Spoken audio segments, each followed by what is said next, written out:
Hi நண்பர்களே, welcome to சனா சேவை மையம் யூடியூப் சேனல்.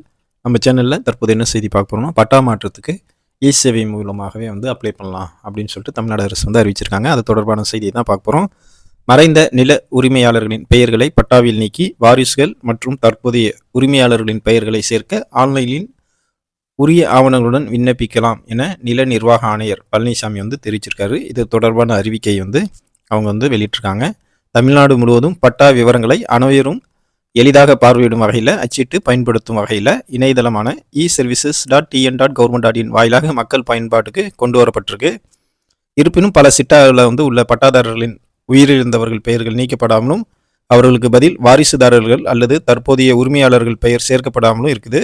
இந்த திருத்தங்களை மேற்கொள்ள மக்கள் உரிய ஆவணங்களுடன் இ சேவை மையங்கள் அல்லது சிட்டிசன் போர்ட்டல் தளம் மூலமாக விண்ணப்பிக்கலாம் அப்படின்னு சொல்லியிருக்காங்க.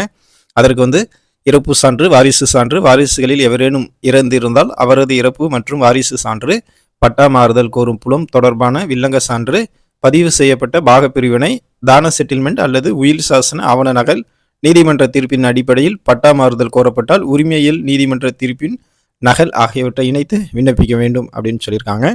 அதே போல கிரயம் பெற்றோர்களாக இருந்தால் இறப்பு சான்று, வாரிசு சான்று, வாரிசுகளில் எவரேனும் இறந்திருந்தால் அவரது இறப்பு மற்றும் வாரிசு சான்று, பட்டா மாறுதல் கோரும் புலம் தொடர்பான வில்லங்க சான்று, பதிவு செய்யப்பட்ட கிரைய ஆவண நகல் ஆகியவற்றை இணைத்து விண்ணப்பிக்கலாம் அப்படின்னு சொல்லியிருக்காங்க.